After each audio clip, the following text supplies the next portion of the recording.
नमस्कार, ईटीवी के खास प्रोग्राम अधूरे ख्वाब में आपका स्वागत है। मैं हूं महफूज आलम। आज हम बात करेंगे मदरसा शिक्षा के बारे में, खास तौर से उन मदरसों के बारे में जिसे सरकार अनुदान देती है। ऐसे करीब 1333 मदरसे हैं जिसे सरकार अनुदान देती है।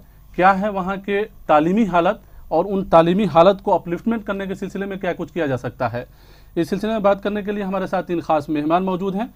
प्रोफेसर एजाज अली अरशद साहब हैं, वीसी हैं मौलाना मजहरुल हक विश्वविद्यालय के।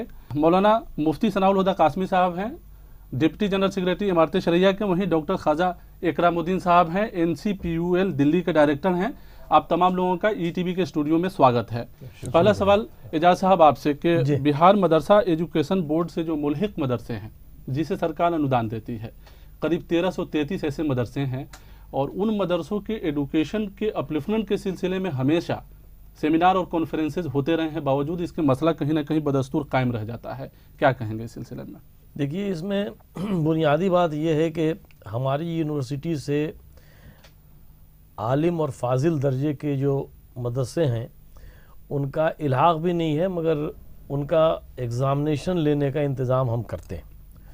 और इस इम्तहान के सिलसिले में हमने उसको जितना मॉडर्न हो सकता है और जितना साफ़ सुथरा हो सकता है वो बना दिया है। ये हम क्रेडिट नहीं ले रहे हैं, बल्कि हमसे पहले भी जो लोग थे उन्होंने बिल्कुल इसको मॉडर्नाइज़ कर दिया है। इसलिए जो इम्तहानात होते हैं वो पूरे रिज़ल्ट्स जो हैं, जिसको कहते हैं कि विद इन डेज़ और विद इन वीक्स शाये हो जाते हैं। लेकिन सवाल तालीम का है।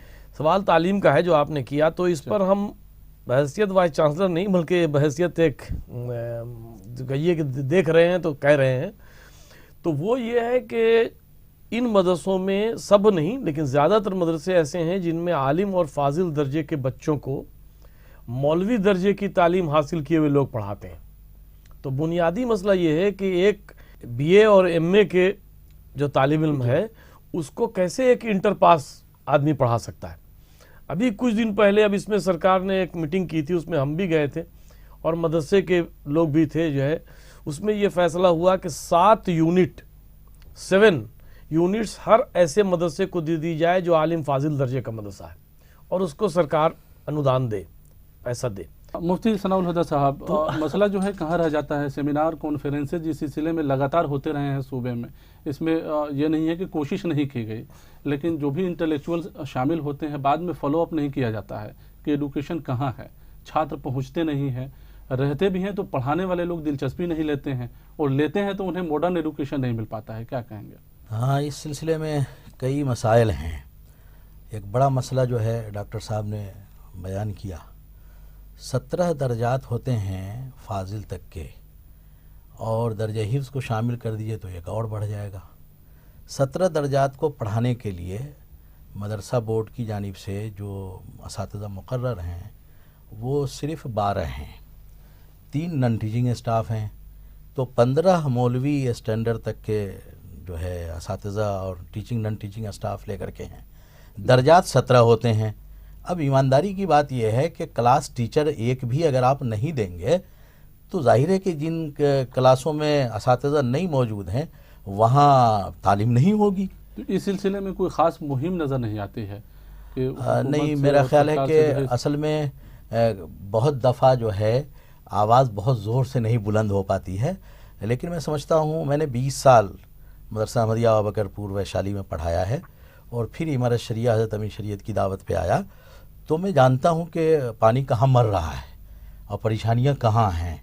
सबसे बड़ी परेशानी तो यही है, अब आलिम फाजिल के बच्चों को अगर पढ़ाना है और आप कहेंगे कि जॉइंट क्लास कर लो, 2 साल 3 साल का कोर्स है, जॉइंट पढ़ाया जाएगा, तो दूसरे साल का बच्चा जब जो है पढ़ना शुरू करेगा तो वो या तो इब्तदाई से शुरू करेगा या बीच से शुरू करेगा, तो मबादियात नहीं जानता वो, तो आगे कैसे तरक्की करेगा वो? ख्वाजा साहब, आलिम फाजिल के पढ़ाने वाले असातिज़ा नहीं है बिहार मदरसा में। बिहार के मदरसों में 118 ऐसे मदरसे हैं जहां हायर एजुकेशन दिया जाता है।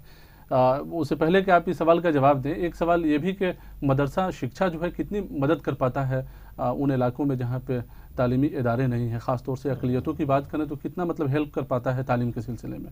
देखिए, ये बहुत बड़ी बात है। आप पूरे एंशिएंट पीरियड से भी अगर आप देखें तो यहाँ जो हुकूमतें रही हैं, मतलब इंडिपेंडेंट इंडिया के से बहुत पहले की बात कर रहा हूँ, बल्कि 1857 से पहले की बात कर रहा हूँ, कि हिंदुस्तान में जो तालीम का निज़ाम रहा है وہ دراصل انہی مدرسوں نے، جو فلاحی مدرسے ہیں، انہوں نے دراصل ہندوستان میں لٹریسی ریٹ کو بڑھایا ہے۔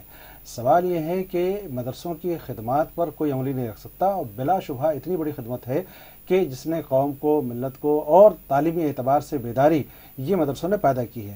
بہت بعد میں حکومت ہند نے اور ریاستی حکومتوں نے اس کو ایکنالج کیا کہ مدرسہ سسٹم نے نہ صرف یہ کہ لوگوں کو ایجوکیٹ کیا بلکہ پورے انڈیا کے ایجوکیشن کے گراف کو اوپر کیا۔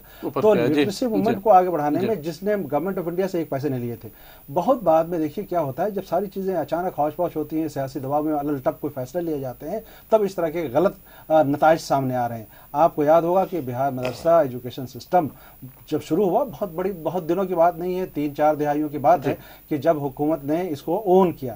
اور جب اون کیا تو ایک فارسی کا شعر ہے جس کا مفہوم یہ ہے کہ پہلی اینٹ اگر کوئی راج مستری خشت اول چو نہاد معمار کج تا سریا میراوت دیوار کج، پہلی اینٹ اگر آپ نے ٹیڑھی رکھ دی تو 15 مالے کی عمارت بنا لیں، وہ ٹیڑھی ہی چلی جائے گی۔ تو عمارت کی پہلی اینٹیں جو رکھی گئیں وہ سب جیسے تیسے الل ٹپ رکھا گیا۔ ہوا یہ کہ جب مدرسوں کو گورنمنٹ آف بہار نے اون کیا تھا تو سب سے پہلے ان کو یہ چاہیے تھا کہ مدرسہ ایجوکیشن سسٹم کو سمجھنے کے لیے ایکسپرٹس کی کمیٹی بناتے اور پھر اس کو دیکھتے کہ اب دیکھیے اسکول کے سسٹم میں کیا ہے، آپ پری اسکول ہے، پھر پری آفٹر اسکول ہے یا نرسری ہم کہتے ہیں، پھر KG 1 اور اس طرح سے کر کے 10th اور 12th، اس کے بعد پھر سارے برانچز بڑھ جاتے ہیں، ہیومینٹیز میں جائیں گے، سائنسز میں جائیں گے، پروفیشنل میں جائیں گے، اس کے بعد یونیورسٹی کا الگ سسٹم ہے۔ یہاں کیا ہوا، وسطانیہ سے لے کر کے فاضل تک ایک ہی لاٹھی سے سب کو حق دیا گیا۔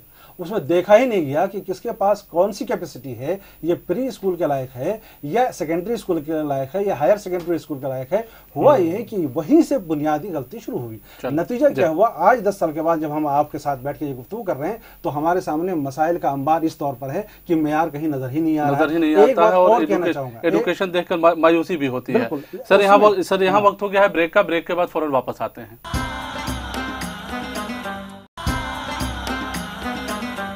بریک کے بعد ایک بار پھر سے آپ کا سواگت ہے۔ ہم بات کر رہے ہیں مدرسہ تعلیم کے بارے میں۔ بریک پہ جانے سے پہلے آپ سے بات ہو رہی تھی خواجہ صاحب، کئی بنیادی مسئلوں کو جو ہے آپ نے سامنے رکھا، لیکن اگر آج کے دور میں ہم دیکھتے ہیں، جو آپ نے کہا کہ آج مسائل کا انبار کھڑا ہے کہیں نہ کہیں مدرسہ ایڈوکیشن سسٹم میں، تو آج اگر کہیں کہ ان مدرسوں کے تعلیمی معیار کو کس طرح سے ہم بہتر بنا سکتے ہیں، ایڈوکیشن کا اپلفمنٹ کیسے ممکن ہو سکتا ہے؟ 2-3 بڑی موٹی باتیں کہنا چاہوں گا۔ ایک جو تصور اور ایک جو خیال لوگوں کا ہے اس کو بدلنے کی ضرورت ہے۔ وہ مدرسے جو ملحق ہیں مدرسوں سے، ان کو حکومت ہند نے بڑی فیسلٹی دے رکھی ہے، بہت اچھی بات ہے، یہ بہت پہلے ملنا چاہیے تھا، لیکن جب یہ فیسلٹی ملی تو اب ہماری سوچ کیا ہو گئی کہ ہم پڑھیں نہ پڑھیں، ہمارے ہاتھ میں عالم کی ڈگری ہونی چاہیے اور وہ بھی 75% ڈسٹنکشن کے ساتھ ہونی چاہیے۔ ان کو یہ فکر ہے کہ ہمیں ڈگری ڈسٹنکشن کے ساتھ مل رہی کہ نہیں، تاکہ وہ نوکریوں میں چلے جائیں۔ میں اس کا کمپیریزن مدرسہ کے اس تعلیمی نظام سے کرنا چاہوں گا جو درس نظامیہ کا ہے، جن کو الحاق نہیں ملا ہوا ہے۔ وہاں کے تعلیمی معیار کو دیکھیں اور یہاں کے تعلیمی معیار کو دیکھیں، فرق یہ ہے کہ نظامیہ میں پڑھنے والے اپنی صلاحیتوں کو نکھارنے کی کوشش کرتے ہیں، اور یہاں جن بچوں کا نام لکھا گیا وہ پڑھنے کے لیے آئے نہ آئے، صرف ڈگری کی فکر ہوتی ہے۔ اس میں ذمہ دار ہمارے طلبہ بھی ہیں، ذمہ دار مدرسہ کا انتظامیہ بھی ہے، ذمہ دار مدرسے کے اساتذہ بھی بہت حد تک ہیں۔ یہ سب کو بیٹھ کر کے طے کرنا ہوگا کہ ہمیں کرنا کیا ہے۔ جی اعجاز صاحب، ایک تو مسئلہ آیا کہ بھئی اساتذہ کی کمی ہے اور عالم فاضل کو پڑھانے والے ٹیچر ہی نہیں ہے۔ سرکار جو ہے ٹیچر مہیا کرائے تاکہ اس کے ایڈوکیشن کے سلسلے میں کچھ پوزیٹیو جو ہے کام کیا جا سکے۔ مدرسہ بورڈ کا بھی رول جو ہے کوئی خاص نہیں رہا ہے۔ ماضی میں آپ نے دیکھا تو ہمیشہ مدرسہ بورڈ کہیں نہ کہیں بدعنوانی کا اڈا بن کے رہا۔ ابھی نئے چیئرمین آئے ہیں، کیا کرتے ہیں، کیا منصوبے ہوں گے، وہ بعد میں پتہ چلے گا۔ ان کو بھی اس پروگرام میں آنا تھا لیکن نہیں آ پایا وہ کسی وجہ سے۔ لیکن سوال ہے کہ کس طرح سے اس معیار کو بڑھایا جائے تاکہ ماڈرن ایڈوکیشن بھی بچوں کو مل جائے ان کی تعلیم کے ساتھ۔ یہ کہ جیسے کہ خواجہ صاحب نے کہا کہ معیار تعلیم کا بلند کرنا ہے، تو یہ ضروری نہیں ہے کہ جو آدمی علم دین حاصل کر رہا ہے یا کچھ مخصوص مضامین کا مطالعہ کر رہا ہے اس کے لیے یہ کوئی لازمی شرط نہیں ہونی چاہیے، بلکہ نہیں ہی ہونی چاہیے کہ وہ کمپیوٹرز کا یا دیگر چیزوں کا، جو انٹرنیٹ کا یا جو دیگر چیزیں ہیں آج کے عہد میں، یعنی ہر چیز کا ایک مثبت ایک منفی پہلو ہوتا ہے۔ تو ہو سکتا ہے کہ کچھ انٹرنیٹ کے منفی پہلو ہوں، لیکن اس کے مثبت پہلوؤں کے ساتھ ان چیزوں کو بھی مدرسے کے سسٹم میں کہیں نہ کہیں پر انٹروڈیوس کیا جانا چاہیے، یہ میرا خیال ہے۔ ابھی کون کرے گا، اس میں ہم سب اس کو سوچنا چاہیے۔ مدرسے کے ذمہ داروں کو بھی، جو مدرسے کے ذمہ دار باہر ہیں یا جو یونیورسٹی مان لیا اگر ہماری ہے، ہم سے تو الحاق ہے نہیں ابھی، لیکن پھر بھی ہم کو اس کے معیار کو اٹھانے کے لیے، ورنہ مدرسوں سے جو لوگ پڑھ کے نکلیں گے تو پھر ان کو ملازمت کا مسئلہ ہوگا، تو پھر یہ ہوگا کہ وہ دوسرا مدرسہ کھول لیں گے، تو اس سے مسئلہ حل ہونے والا اس سے نہیں۔ مسئلہ حل مطلب مسئلے جو ہے Continue کنٹینیو رہے گا۔ چلتے جائیں گے۔ مفتی صاحب، مدرسے میں صرف دین کی ہی تعلیم ہونی چاہیے، آدھونک شکشا بھی ہونی چاہیے؟ ماڈرن ایجوکیشن کی بات ہوتی ہے لیکن امپلیمنٹ نہیں ہو پاتا ہے۔ مدرسہ سسٹم میں ماڈرن ایجوکیشن کو شامل کرنے کی 3 کوششیں ہندوستان میں کی گئیں اور تینوں بری طرح ناکام ہو گئی ہیں۔ ہر سسٹم کا، ہر ایجوکیشن کا اپنا ایک موڈ ہوتا ہے، مدرسہ تعلیم کا اپنا ایک موڈ ہے۔ اگر میڈیکل کالج سے آپ یہ توقع نہیں رکھتے کہ انجینئر پیدا ہو، اور انجینئرنگ کالج سے ڈاکٹر کی پیدا ہونے کی توقع نہیں رکھتے، تو مدارس اسلامیہ ہی سے کیوں یہ توقع رکھا جاتا ہے کہ یہ سارے علوم کے ماہر پیدا کریں گے؟ لیکن مدرسے سے یہ امید تو ضرور کی جا سکتی ہے کہ بہترین جو ہے عالم وہاں سے بالکل، یہ بات صحیح ہے، زبانوں کے جاننے والے ہیں۔ بالکل صحیح، بالکل صحیح فرمایا آپ نے۔ ایسی تعلیم ہو، ایک تو وسیلہ ہے ماڈرن ایجوکیشن، جیسے کمپیوٹر کی بات کہی ڈاکٹر صاحب نے، نیٹ کی بات کہی، بالکل صحیح ہے۔ پہلے کریڑی کے قلم سے لوگ لکھتے تھے، پھر جو ہے روشنائی والا آ گیا، تو تبدیلی آئی، سوال یہ نہیں ہے اور کہ وہ تبدیلی آ رہی ہے۔ سوال یہ نہیں ہے کہ طلبہ جو ہے انجینئر ہی بنے، ڈاکٹر ہی بنے، لیکن ان کو حساب کی جانکاری ہونی چاہیے، ان کو انگریزی کی جانکاری ہونی چاہیے، بالکل ہونی چاہیے، لیکن جو میٹرک کر اتنی جا ہی رہے ہیں ہونی بچے، چاہیے جس سے مدرسے کے ایجوکیشن کا موڈ نہ بدلے۔ اس کو حساب جاننا چاہیے، نہیں تو وہ حساب نہیں جانے گا تو ترکہ کا کیسے حساب نکالے گا، کس کو کتنا ملنا ہے؟ تعلیم کے موڈ کے بدلے بغیر بھی کچھ تعلیم ہو دی جا سکتا ہے سکتی کہ ہے نہیں۔ جسے روزگار سے جو ہے میں سمجھتا بچے ہوں جڑ کہ جائیں۔ اس سے خواہ بوجھا بڑھے گا بچوں پہ، اور اس بوجھا بڑھنے کی وجہ سے کوالٹی نہیں آ پائے گی۔ خواجہ ہم صاحب نے اس کا پہلے ہی سے تجربہ جو ہے کیا ہے نصاب میں مدرسہ شامل ہے، انگریزی نصاب میں شامل ہے، چونکہ سرکار انودان دیتی ہے ان مدرسوں کو، اور اس کا پورا پیٹرن بہار اسکول ایگزامینیشن بورڈ کی طرح ہے۔ جب ہم یہ کہتے ہیں کہ بہار ایگزامینیشن بورڈ کی طرح ہمارا سلیبس ہے، تو ہم پھر پڑھاتے کیوں نہیں ہیں؟ میں تو بنیادی نظام پہ سوال اٹھا رہا ہوں محفوظ صاحب، اور آپ نے جو یہ ڈسکشن کیا ہے، میرا خیال ہے اس کو کنٹینیو ہونا چاہیے، اور اس پر بار بار بات ہونی چاہیے کہ ہمیں بائیفرکیٹ کرنا پڑے گا 3 سطحوں پہ۔ پہلے مدرسہ بورڈ کا وہ حصہ ہوگا جو ہائر سیکنڈری تک دیکھے گا، دوسرا حصہ وہ ہوگا جو گریجویشن تک دیکھے گا، تیسرا وہ حصہ وہ ہوگا جو اس سے اعلیٰ تعلیم کے حوالے سے دیکھے گا، ایک۔ اور دوسری بات، جب مدرسے والوں نے یہ طے کر لیا کہ ہمیں حکومت سے امداد لینی ہے، تو یہ طے کرنے میں کیوں شرم آ رہی ہے، کیوں قباحت آ رہی ہے کہ ہمیں اپنا تعلیمی نظام بدلنا ہوگا؟ اور اگر آپ پیورلی مدرسے کے اس کلاسیکل سسٹم میں جانا چاہ رہے ہیں، تو درس نظامیہ کے بڑے بڑے مدارس ہیں جو دنیا بھر میں اپنا نام پیدا کر رہے ہیں، بڑے بڑے طلبہ ایسے نکل رہے ہیں جنہوں نے پورے سماج میں بڑے انقلابات پیدا کیے ہیں۔ مسئلہ میں ماڈرنائزیشن کی طرف آ رہا ہوں۔ آپ فوقانیہ کا سلیبہ ہی اٹھا کے دیکھ لیجیے، فوقانیہ میں اسکول، بہار اسکول مدرسہ، بہار اسکول ایگزامینیشن بورڈ کے سارے حساب بھی وہی ہے، سائنس بھی وہی ہے، سوشل سائنسز بھی وہی ہے، اوپر سے ظلم یہ ہے کہ ان کو عربی بھی پڑھنی ہے، فقہ بھی پڑھنی ہے، تفسیر بھی پڑھنی ہے۔ ایک بچہ کیا کرے گا، کیوں کرے گا؟ وہاں ہم نے کبھی کسی نے اعتراض نہیں اٹھایا کہ ہم نے جو نصاب بنایا ہے اس نصاب میں اتنا ہی بوجھ بچے پر ڈالنا چاہیے جتنا وہ پڑھ سکے۔ نتیجہ کیا ہوا؟ اسے چوری کرنا پڑا، اسے غلط راستے سے جا کر کے ایگزامینیشن پاس کرنا پڑا۔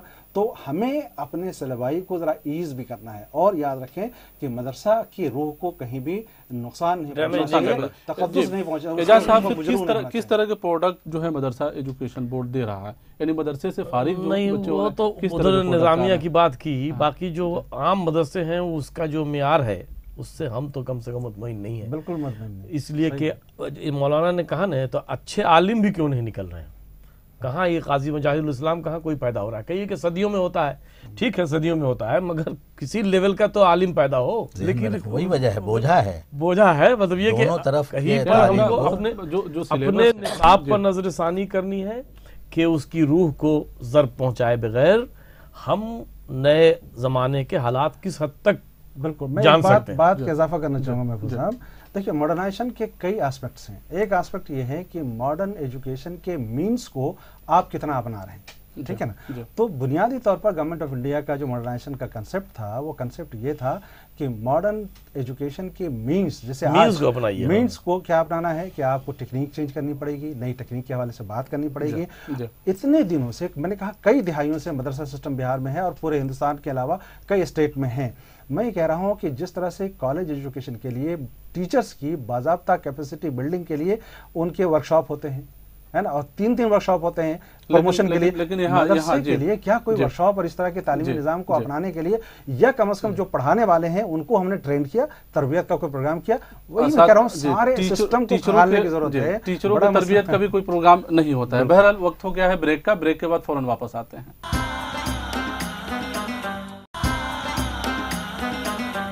ब्रेक के बाद एक बार फिर से आपका स्वागत है। हम बात कर रहे हैं मदरसा तालीम के बारे में।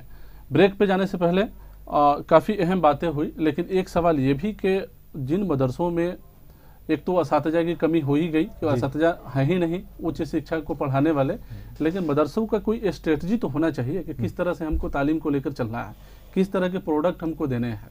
अभी बिल्कुल कंफ्यूज्ड है मदरसा। अगर आप इजाज़त दें तो एक बात और कहना चाहूँगा कि ओवरऑल अगर बिहार, मैं चूँकि बिहार में बैठा हूँ, बिहार की बात कर रहा हूँ, सिर्फ अगर हम लोग मदरसा की बात करते हैं तो ऐसा ना कि ये गलत मैसेज है कि मदरसों में तालीमी हवाले से बहुत गिरापन है और फिर भी ये सारी चीज़ें मिल रही। स्कूल एजुकेशन का भी हाल है, बहुत सारे सरकारी ऐसे स्कूल हैं जहाँ टीचर्स नहीं है। कॉलेज एजुकेशन की बात है, किशनगंज में आप चले जाइए, इतना बड़ा कॉलेज है, 2 टीचर हैं, वो कॉलेज चलेगा कैसे भाई? तो वो भी सवाल उठना चाहिए ताकि ये ना लगे कि सिर्फ मदरसा में असातिज़ा की जो खराबी है, तो असातिज़ा की कमी एक बड़ी चीज़ है। यकीनन उस कमी को दूर किए बगैर हम तालीम को आगे नहीं बढ़ा सकते, और इस कंसेप्ट को हटाना पड़ेगा कि सिर्फ डिग्री हमें लेनी है। बिल्कुल। एजाज साहब, आपसे एक सवाल ये होगा कि आपकी यूनिवर्सिटी से 118 मदरसे जो हायर एजुकेशन के हैं वो उसका एग्ज़ाम आप लोग लेते हैं, क्या सिचुएशन आप देखते हैं, क्या बदलाव करने की ज़रूरत है?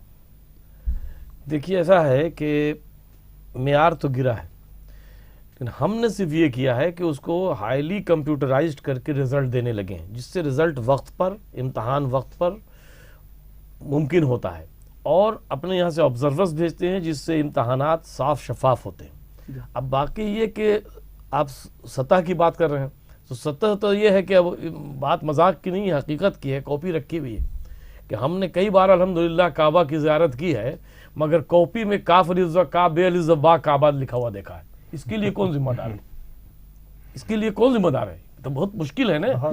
तो इसलिए जो मेयार तो गिरा है, ये समझ लीजिए, लेकिन टीचर्स की ट्रेनिंग होनी चाहिए, टीचर्स की कमी को दूर किया जाना चाहिए, और हर लेवल के लिए, बार बार इन्होंने कहा ख्वाजा साहब ने कि हर लेवल के लिए टीचर का बाइफर्केशन होना चाहिए कि ये वस्तानिया फ़कानिया को पढ़ाएगा, ये जो है सो आलिम दर्जे को पढ़ाएगा, ये फाजिल दर्जे को पढ़ाएगा। मुफ्ती साहब, किस तरह के बच्चे जो है मदरसे से जो है निकले, यानी प्रोडक्ट जो अभी निकल रहे हैं उसे मदरसे में मायूसी होती है, आप लोग मतलब क्या एक्सपेक्टेशन करते हैं, क्या उम्मीद? मदरसे से अच्छे बच्चे निकलें पढ़ करके, ये तो वक्त की ज़रूरत है, और मदरसे में इस किस्म की कोशिश होनी चाहिए।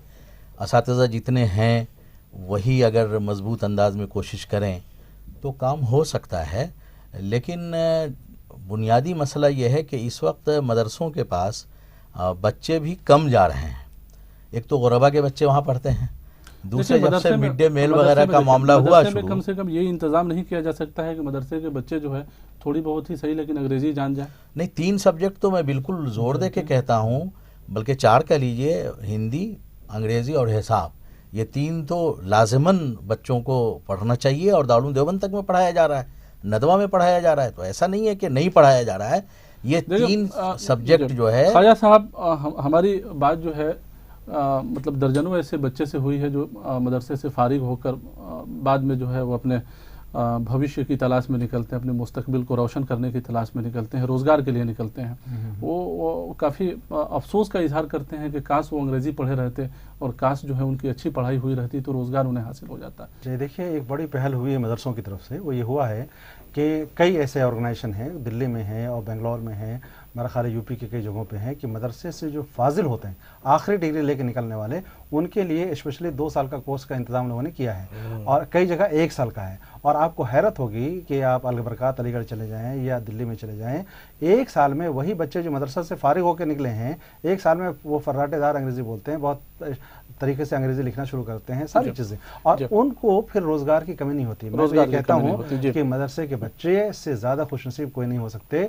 उनको 3 ज़बानें पढ़नी है, हिंदी भी पढ़नी है, उर्दू भी पढ़नी है, अंग्रेज़ी भी पढ़नी है, अरबी भी पढ़नी है। मैं कहता हूँ चारों में मास्टरी ना हासिल करूँ, सिर्फ 2 ज़बान में अगर वो उनकी मास्टरी हो जाए तो फिर उनको रोज़गार की कमी नहीं होगी। लेकिन यहाँ पे सूरत हाल अरबी और अंग्रेज़ी साहब जो बात आपने कही है वो बहुत सही नहीं है।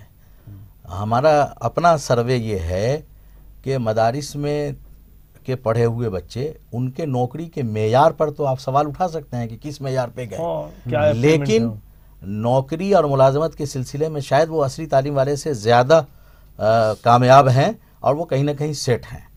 ये हो सकता है कि वो बड़े पोस्ट पर नहीं होंगे, वो मकतब में पढ़ा रहे होंगे। मजीद आला आमदनी, कलील आमदनी और ज़्यादा आमदनी के लिए हम लोगों ने जैसे अपने यहाँ इंटरप्रिटेशन कोर्स, अरबी और अंग्रेज़ी का ट्रांसलेशन कोर्स चलाया है, और बड़ी तादाद में लड़के जो वो कोर्सेज कर रहे हैं उनको अरबियन कंट्रीज़ में मुलाजमतें मिल रही। बिहार के हवाले से अगर देखें तो 1333 जो मदरसे हैं जिसमें हम लोगों का फोकस था, जो सरकारी मदरसे हैं, सरकार जिसे पैसे देती है, वहाँ बुनियादी तौर पे क्या बदलाव की ज़रूरत है? अगर हम सभी लोगों से एक एक लाइन में अगर पूछा जाए तो क्या कहेंगे? बुनियादी तौर पर यह है कि हर दर्जे के तालीम के लिए उस मेयार का उस्ताद मुकर्रर किया जाए और जो जगह खाली हैं उनको भरा जाए। सबके अंदर एहसास जिम्मेदारी पैदा हो तो ये काम हम आगे बढ़ा। क्योंकि मदरसों की कमेटी भी एक बड़ा मसला क्रिएट करती है। मैंने कहा कि एहसास जिम्मेदारी हो कि वो जिस काम पे लगाए गए हैं उसको बिल्कुल जिम्मेदारी के साथ करें, तो हम समझते हैं कि ये कारवां आगे बढ़ेगा। लगता है आपको कि कमेटी जो है जिम्मेदार सभी जिम्मेदार है? ख्वाजा साहब ने बात कही थी, कमेटी का मसला नहीं, ख्वाजा साहब ने बात कही थी कि साहब जो है हर आदमी जहाँ पे है जिस दायरे में वो जिम्मेदार है इस इन्हितात का, अगर कहीं इन्हितात हम सब महसूस कर रहे हैं। आप क्या कहेंगे सर? मैं ये कहता हूँ कि पूरे मदरसा एजुकेशन सिस्टम में एक बेदारी की मुहिम चलाने की ज़रूरत है। बताना चाहिए कि हम चाहते हैं क्या है, हुकूमत क्या चाहती है, वक्त क्या चाहता है। ये दरअसल वो बात जो हम आज स्टूडियो में कह रहे हैं वो डाउन जा कर के लाइन पे आप उतरेंगे, जो तालिब इल्म हो गया, जो अल्टीमेट हमारे बेनिफिशरीज हैं, वहाँ तक पहुँचे, उनको पता ही नहीं, कंसेप्ट ही नहीं मालूम है। अगर देही इलाकों में देखें, ग्रामीण इलाकों में, तो ठीक है मदरसे वहाँ काफ़ी बेहतर काम कर रहे हैं। जो गरीब बच्चे हैं उन्हें तालीम से जोड़ने की कोशिश कर रहे हैं, इसमें कोई दो राय नहीं है, लेकिन वहाँ उन बच्चों को मेयारी तालीम नहीं मिल पाती, ये एक मसला हो जाता है। ये बहुत बड़ा मसला है यकीनन। यही मैं अर्ज़ कर रहा था कि हमें एक मुहिम के तौर पर कि तालीमी मुहिम क्या होती है, तालीम का कंसेप्ट क्या है, ये बताने की कोशिश करें तो हम लोग ताउन करेंगे इसमें। अगर नहीं, हम लोगों ने बेदारी पैदा करने के लिए तालीमी बेदारी मुहिम तो हम लोग चला ही रहे हैं, पूरे कोशिश अभी हमने 1 हफ्ता लगाया है। नाज़िम साहब, चलिए बहुत शुक्रिया ETV से बात करने का। जाहिर है जब तक मदरसों के तालीम के सिलसिले में कोशिशें नहीं होंगी, मुनासिब रणनीति नहीं बनाया जाएगा, मुनासिब स्ट्रेटजी नहीं बनाया जाएगा, तब तक मसले शायद हल ना हो। बहरहाल वक्त हो गया है आपसे रुखसत लेने का। अगले हफ्ते किसी नए मुद्दे के साथ आपसे फिर मुलाकात होगी। अगर आप इस प्रोग्राम के बारे में अपना कुछ सुझाव देना चाहते हो तो हमें ईमेल कीजिए। हमारा ईमेल एड्रेस है ak@etv.co.in। तो यहीं पे हमें और हमारी पूरी टीम को दीजिए इजाज़त। नमस्कार।